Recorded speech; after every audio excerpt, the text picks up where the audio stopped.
Accord de partenariat économique intérimaire. La Convention de la société civile fait le bilan de l'accord à quelques jours de la fin, ce 30 avril 2022 du projet.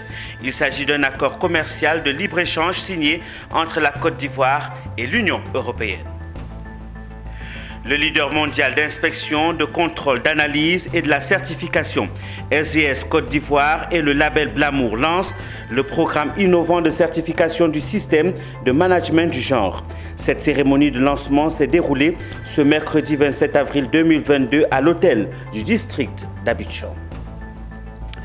Ce mardi 26 avril 2022, des associations se sont réunies dans la commune de Cocody pour valider l'ensemble des stratégies de plaidoyer, de communication et genre du projet Benkadi qui est mis en œuvre par la Convention de la société civile ivoirienne. Merci d'honorer ce rendez-vous de l'actualité sur Business 24. Madame, Monsieur, bienvenue à tous. Développons à présent l'actualité. Mis en œuvre pour 28 mois, le projet APEI prend fin ce 30 avril 2022. Occasion pour les acteurs de présenter les résultats et faire des recommandations pour améliorer l'environnement des affaires, notamment le secteur privé. Un accord commercial de libre-échange signé entre la Côte d'Ivoire et l'Union européenne et dont la Convention de la société civile assure le suivi de la mise en œuvre. Zénab Dosso et Marius Seri. Après 28 mois de suivi de la mise en œuvre du projet APEI, les acteurs présentent les résultats. 28 mois nourris de formation, d'études sur les risques et opportunités de l'accord APEI, de monitoring sur la déforestation, sensibilisation, partage d'expériences avec les groupes techniques, ateliers de plaidoyer à l'endroit des pouvoirs publics. Des actions principalement menées dans les villes d'Aboasso, Bundiali et Guiglo. C'est le bilan de l'accord de partenariat économique intérimaire APEI dont la Convention de la société civile assure la mise en œuvre. Un projet piloté avec 12 organisations de la société civile sous la houlette du coordonnateur national Mahamadou Kouma et cofinancé par l'Union européenne dans le cadre de l'accord de partenariat économique avec la Côte d'Ivoire. Elle note également que cette expertise sera d'un apport utile à la transversalité du projet de l'accord du partenariat économique intérimaire en lien avec les thématiques de l'orpaillage, de la déforestation, de la sécurité alimentaire. Dans cet accord, il y a plein de choses qui sont traitées entre le gouvernement de la Côte d'Ivoire et les institutions européennes. Mais l'Union européenne a voulu que la société civile ivoirienne puisse jouer son rôle d'observation, d'orientation et aussi d'interpellation des décideurs que sont les autorités ivoiriennes et aussi des partenaires qu'est l'Union européenne. Donc pour cela, nous avons souhaité leur mettre à disposition un financement. La table ronde de clôture, bilan et perspectives initiée par la CSCI était aussi le lieu pour les acteurs de faire des recommandations aussi bien à l'équipe projet de suivi à l'endroit des bénéficiaires que sont les jeunes, les femmes, agriculteurs et les petites et moyennes entreprises pour la création d'emplois décents, mais surtout à l'endroit des pouvoirs publics.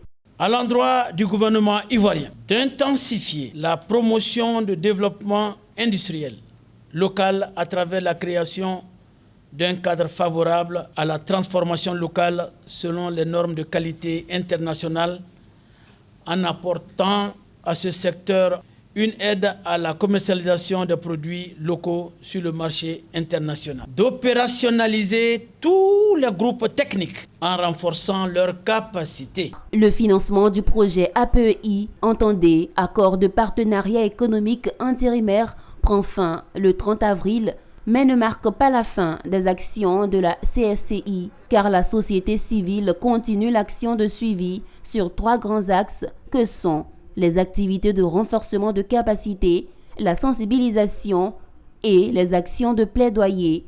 Pour ce faire, elle espère un financement supplémentaire des partenaires de mise en œuvre.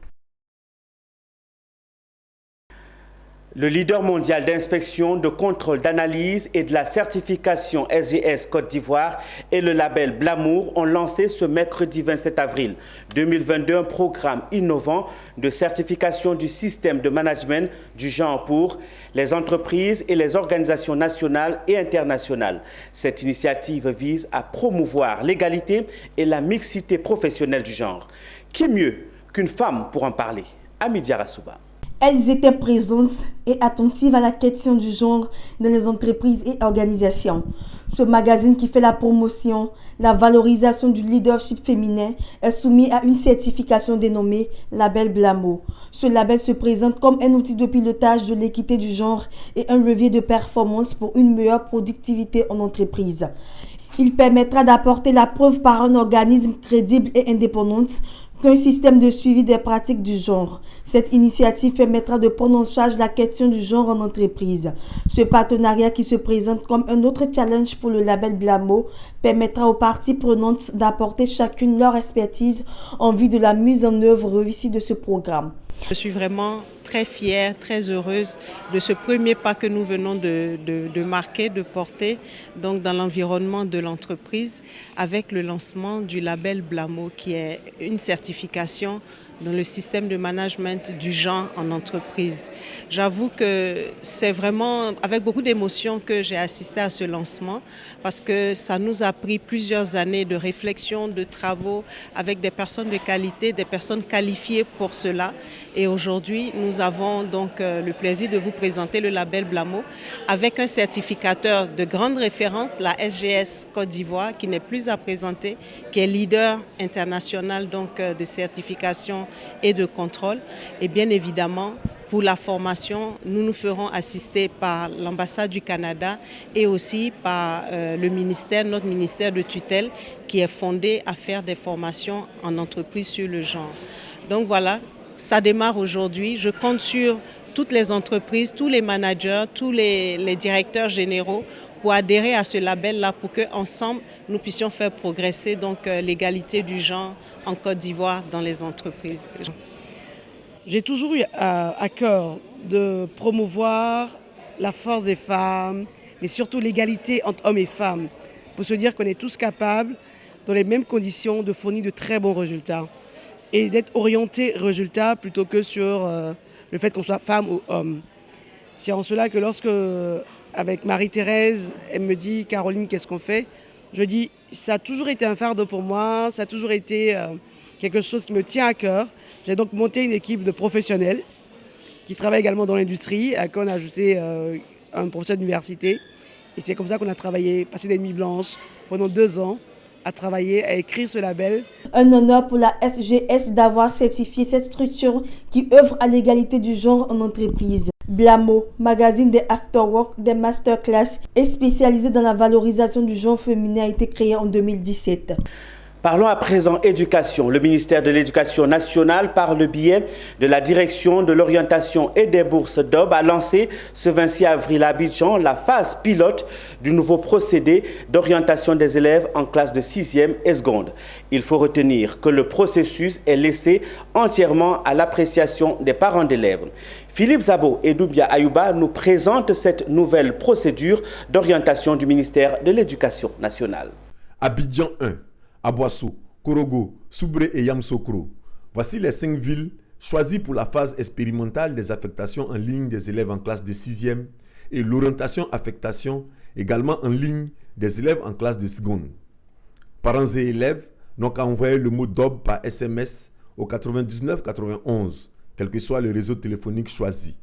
Ils auront 5 minutes pour s'inscrire et cela leur coûtera 200 francs CFA.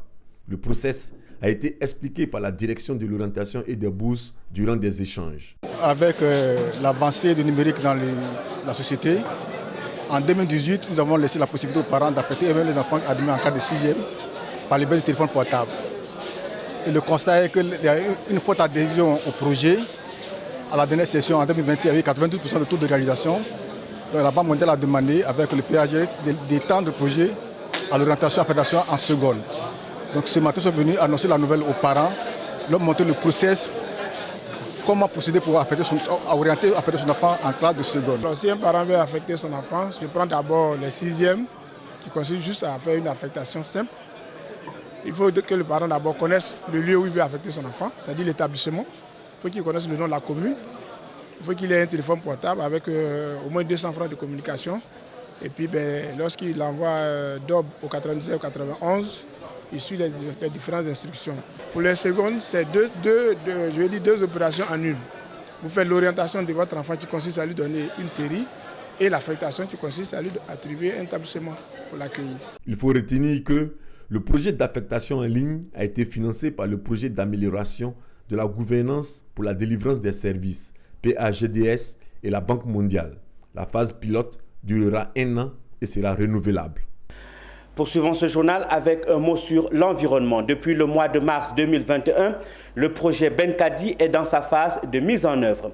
Un projet de plaidoyer pour l'amélioration des politiques publiques sur le changement climatique.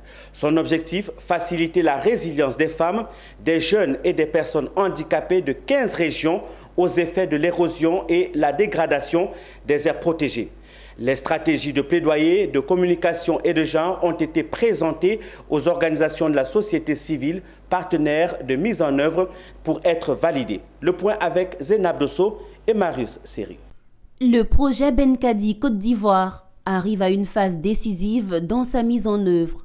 La validation des stratégies de plaidoyer, de communication et genre. Les membres de l'équipe du projet Benkadi de la Convention de la société civile en abrégé CSCI ont échangé avec 8 organisations de la société civile, experts, partenaires de mise en œuvre. Au menu de ces échanges, observations, conseils et recommandations pour au final valider ces stratégies de mise en œuvre du projet. De façon commune, ensemble, comme nous l'avons indiqué tout à l'heure, que nous nous accordions sur les différentes stratégies de plaidoyer et de communication. Vous savez que la question des droits de l'homme est une question qui est transversale, donc qui touche à tous les pans de notre vie au quotidien. Et donc dans le cadre de ce projet qui est un projet qui parle d'environnement, il est important que la question relative aux droits des communautés puisse être abordée. Et nous sommes un partenaire de mise en œuvre justement pour que nous puissions veiller à la mise en œuvre justement de ces droits-là dans la mise en œuvre du projet. Benkadi, ce qui signifie en langue bambara, travailler ensemble dans la même direction. De manière spécifique, c'est un projet de plaidoyer pour l'amélioration des politiques publiques sur le changement climatique. Il répond à 2 principales problématiques que sont l'atténuation et l'adaptation des effets de l'érosion côtière sur les populations de 15 régions du Sud et la préservation de cette principale aire protégée face aux agricultures extensives dans 10 régions de la Côte d'Ivoire. Parce que ce projet va durer de 2021 à 2025 et comme je l'ai dit, c'est un projet de plaidoyer. Il nous faut des documents solides en matière de plaidoyer pour nous aider à mener à bien ce programme. On espère que d'ici 5 ans, les conseils régionaux, les districts vont adopter des plans climat pour leur localité. Une chose est de préserver nos parcs, mais une autre chose est d'associer les communautés à la préservation. C'est ce qui nous paraît le plus important. Soutenu par le ministère des Affaires étrangères des Pays-Bas, le projet Benkadi est le dernier né des projets de plaidoyer de la Convention de la société civile auprès des pouvoirs publics. Dans le cadre de l'exécution, la CSCI a commandité 6 études, entre autres la cartographie des acteurs et espaces de dialogue en matière d'érosion côtière et l'état des lieux du cadre institutionnel et réglementaire. Poursuivons avec de l'énergie. EDF Côte d'Ivoire, la filiale ivoirienne du géant français de l'énergie, est désormais le siège de la direction régionale Afrique de l'Ouest. L'information a été révélée lors d'une conférence de presse tenue ce 26 avril à Abidjan dans les locaux du groupe. La rencontre avec la presse a été l'occasion pour les dirigeants de la filiale de faire le bilan des projets initiés par le groupe EDF en Côte d'Ivoire. Walter Kofi, Richard Akeke.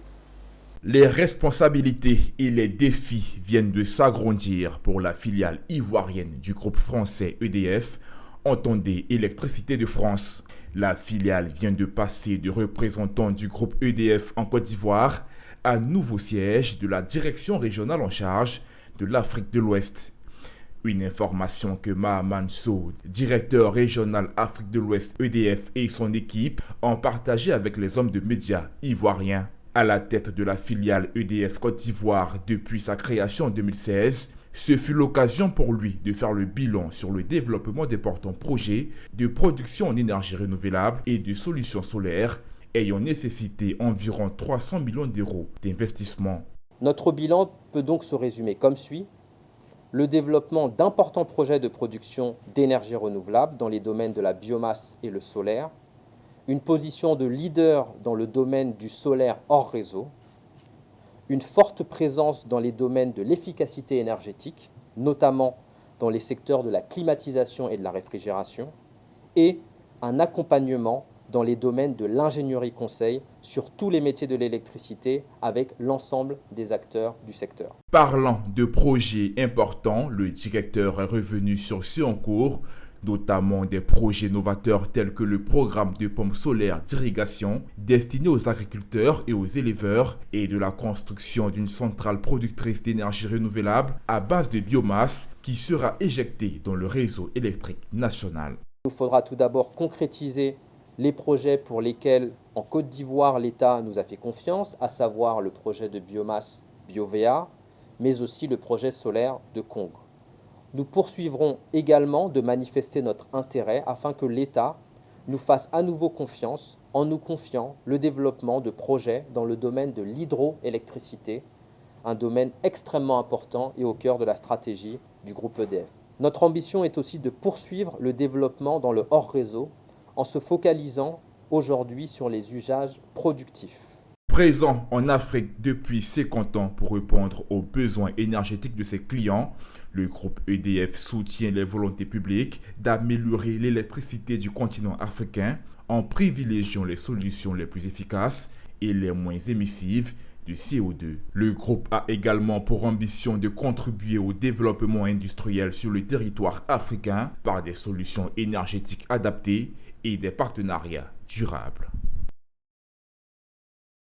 La présidente de la FIRAP, Fédération ivoirienne de randonnée pédestre et du bien-être pour tous, était ce mardi 26 avril 2022 au siège du COSIM. Accompagnée d'une délégation, elle a fait un don de 200 tapis de prière à la communauté musulmane. En plus de ce don, elle a exprimé sa volonté d'apporter l'appui technique de la FIRAP dans l'organisation du Hajj 2022 à la Mecque. Le compte rendu de Konena Nourgo et Augustin Kra. 200 tapis de prière et le soutien technique de la FIRAP à l'organisation du pèlerinage 2022. C'est l'apport de la présidente de la Fédération ivoirienne de randonnée pédestre et du bien-être pour tous à la communauté musulmane en ce mois béni de Ramadan. Elle a été reçue ce mardi par le Cheikhoul Aïma Ousmane Diakité au nouveau siège du Conseil supérieur des imams, des mosquées et des affaires islamiques COSIM. Pour affermir la foi de notre frère musulman, il était important que nous puissions se manifester à travers quelque chose. Et nous avons choisi ce tapis. Et aussi pendant ces temps de prière, ces temps où après il y aura le Hajj, venu porter la bonne nouvelle au cheikh imam pour lui dire que nous sommes prêts. Pour la communauté musulmane. Nous sommes prêts pour venir dire à cette communauté que nous sommes la fédération qui donne la vie et qui donne vie. Et pour un meilleur Hajj, nous sommes prêts à pouvoir soutenir toute la communauté musulmane de la Côte d'Ivoire, de l'Afrique et du monde entier à la pratique du sport. Nous sommes venus les soutenir pour leur dire que nous voulons aider tous les pèlerins pour que lors de leur pèlerinage, ils puissent être à l'aise pour faire ce pèlerinage parce que déjà formés. L'intérêt, c'est la santé. Moi, mon âge aujourd'hui, quand tu me vois, tu me donnes le même âge que vous. J'ai près de 60 ans et je sais que le sport m'a apporté beaucoup de choses. Le sport fait aujourd'hui que vraiment, je suis en l'aise, sincèrement. Là, je le dis clairement, le sport, c'est la santé. Cette démarche de la FIRAP a été saluée par le Cheikhoul Aïma Ousmane Diakité, guide spirituel de la communauté musulmane. Séance tenante, le Cheikhoul Aïma a été fait ambassadeur de la FIRAP. Il a ainsi reçu des mains de la présidente la carte d'identité de la fédération et sa tenue de randonnée. Avant de se retirer, Marie-Laure Essan a invité les imams à prier pour les randonneurs et randonneuses de sa fédération, mais aussi pour le gouvernement ivoirien. Les cours ont été perturbés ce lundi 25 avril dans les grandes écoles de Bouaké. Des étudiants du comité des élèves et étudiants de Côte d'Ivoire, CECI, sont descendus dans les rues pour exiger des réformes pour l'amélioration de la qualité d'études dans les universités privées et publiques de la capitale du centre. Les points de leurs revendications avec Konena Nourgo dans ce reportage que signe Emmanuel Bonzo depuis Bouaké. Un lundi 25 avril mouvementé dans la ville de Bouaké. Des individus identifiés comme des étudiants en colère ont bloqué durant plusieurs heures quelques voies stratégiques de la ville. Ces étudiants des grandes écoles de Bouaké, membres du comité des élèves et étudiants de Côte d'Ivoire, ceux-ci, sont descendus dans les rues pour exiger des réformes pour l'amélioration de la qualité d'études dans les universités privées et publiques. Ils décrivent la centralisation des centres de soutenance dans la seule ville d'Abidjan, mais aussi des activités de la direction des examens et concours du ministère de l'Enseignement supérieur. Ajoutez à cela le coût trop élevé des frais d'inscription, grevé de nombreux tarifs annexes très pesants pour les étudiants des grandes écoles. Les problèmes sont la centralisation de la DESCO au niveau d'Abidjan, la centralisation des centres de soutenance encore à Abidjan. Et nous, on veut réellement que nous, en tant qu'étudiants des grandes écoles, on puisse définir un quota de boursiers. Pour les cas de bourse, pour nous les étudiants des grandes écoles, parce que quand nous postulons pour la bourse, réellement c'est comme si on n'existait pas. On n'a pas d'existence en tant qu'étudiants des grandes écoles. On déplore aussi le coût trop élevé des frais d'inscription et de scolarité, qui sont de 85 000 francs, accompagnés des frais annexes, qui nous renvoient à payer une scolarité jusqu'à 130 140 000 francs. Pourtant, nous payons les 10 000 francs comme nos étudiants frères de l'université. Après les 10 000 francs pour la présentation en ligne, et quand on nous oriente, eux ils payent 30 000, nous payons plus. Aussi, il y a des manques de professeurs dans certains établissements tels que le CVCJ, qui est un établissement public. Il y a aussi l'établissement AIST, qui a des manques de professeurs, et EITNTIC. Nous les précisons avec des détails, pour que l'opinion publique sache réellement de quoi il s'agit. En dépit de cela, il y a trop d'avènements d'écoles non conventionnelles sur le territoire national. En particulier dans la ville de Bouaké. Dans la région du Béquet, on assiste trop à des écoles non conventionnelles. On ne sait pas comment ça se passe, mais l'attribution est donnée aux écoles qui réellement ne devaient pas fonctionner. Et pour ce fait, nous demandons à ce que le ministère puisse retirer purement et simplement les agréments qui ont été attribués aux différentes écoles non conventionnelles. Autant de griefs qui ont suscité ce mouvement de colère dans les rues de Bouaké depuis lundi et qui a perturbé le trafic routier sur la voie principale et internationale. Au menu de cette folle journée, des affrontements avec les forces de l'ordre, des jets de pierre et des courtes poursuites. Des mouvements qui ont occasionné d'importants dégâts matériels et perturbations des cours à l'université Alassane Ouattara de Bouaké. Depuis mardi soir, le calme semble être revenu. C'est avec cette information que nous refermons ce journal proposé par l'ensemble de la rédaction. Madame, Monsieur, merci de l'avoir suivi. Passez un très excellent moment en compagnie de nos programmes. Je vous retrouve un peu plus tard pour le développement d'autres actualités sur Business 24. Au revoir.